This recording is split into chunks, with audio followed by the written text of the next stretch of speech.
Technology has always been a part of modern sport. Even at the first Olympics, athletes would want to get faster, higher, further, and they can utilize technology to help them with that. A key component is the coach in that relationship. Coach can help utilize that technology to guide and improve the athlete's ability through coaching.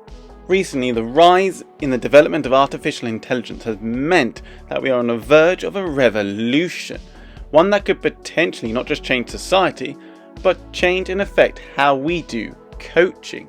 Artificial intelligence, or AI, refers to the development of computer systems that can perform tasks that typically require human intelligence.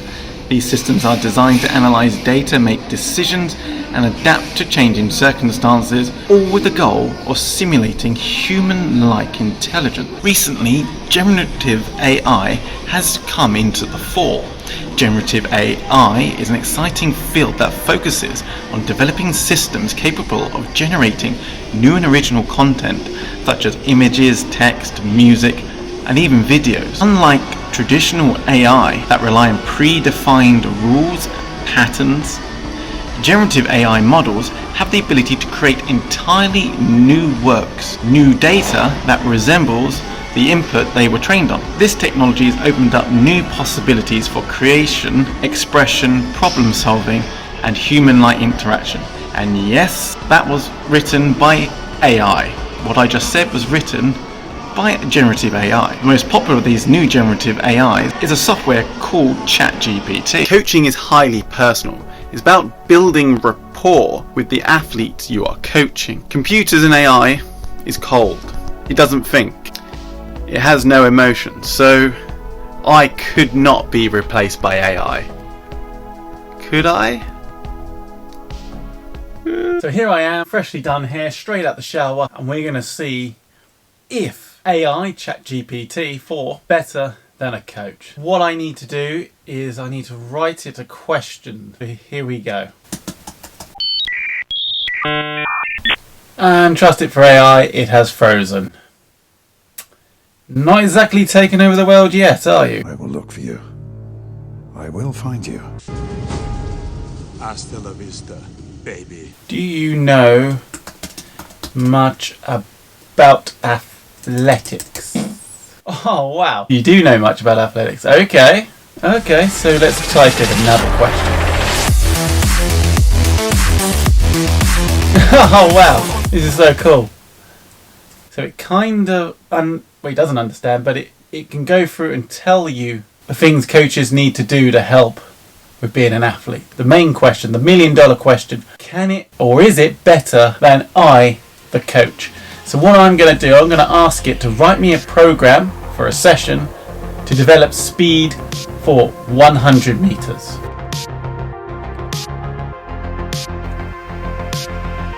Oh wow.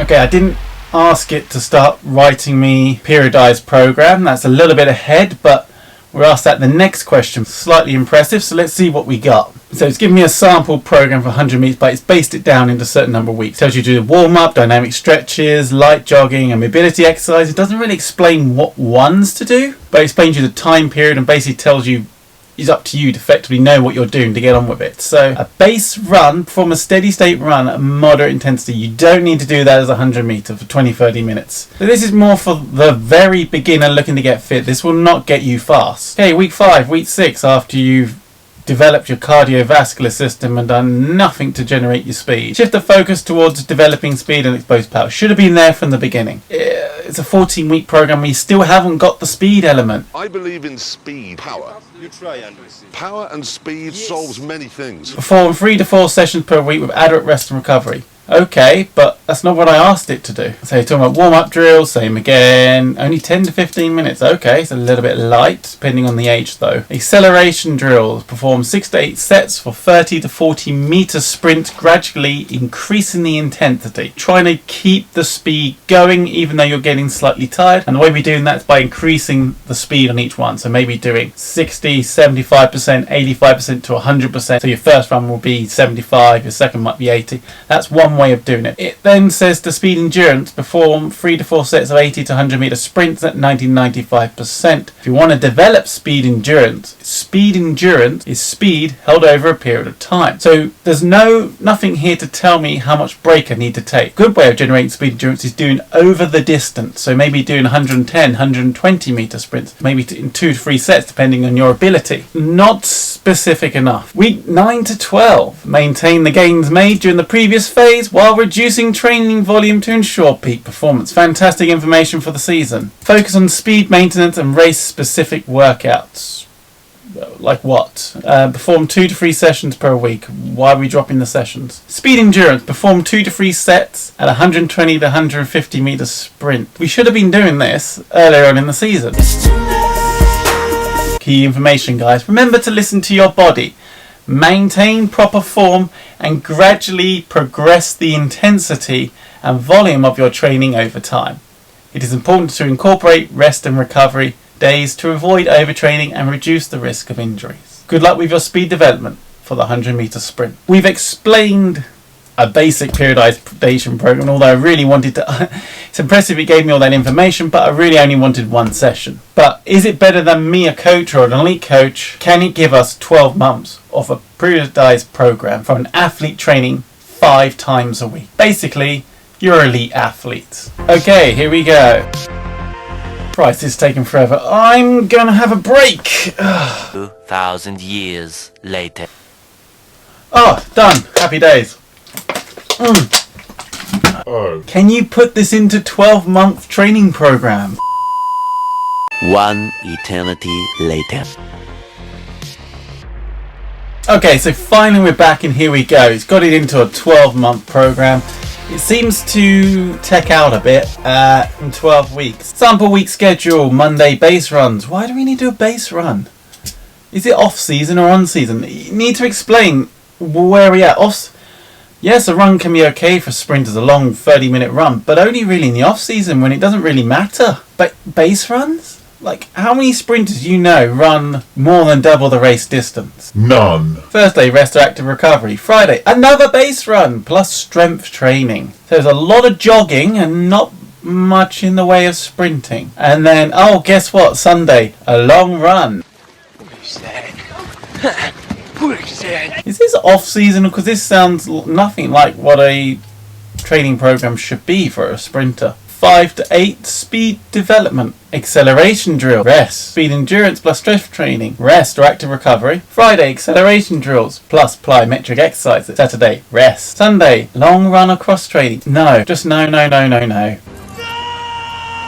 There's too much long runs in here, which will build up your endurance, but when things are over in less than 10 seconds has absolutely no relevance in developing your speed. During the speed development phase, which is hardly anything here, month 9 to 12, speed, maintenance and tapering. Yes, race simulation plus speed endurance. Speed endurance should really be done in the winter time, so too late for that. Our athletes are going to be dying before they even reach their peak maximal speed. My legs are gone, man. It was brilliant. Thursday, rest or active recovery. Another rest or active recovery, 2 days in a row. And then third day, we're going to rest. So we're going to rest 3 times. This is not 5 times a week. They're not going to perform best because they're not training enough. Normally we have either Friday to Sunday off because that mimics what we do in competition. And that's because you normally have a day's rest before you compete anyway. So what does it say about the speed and maintenance? During the speed maintenance tapering phase, maintain the gains made in the previous phases. Exactly. While reducing training volume to ensure peak performance.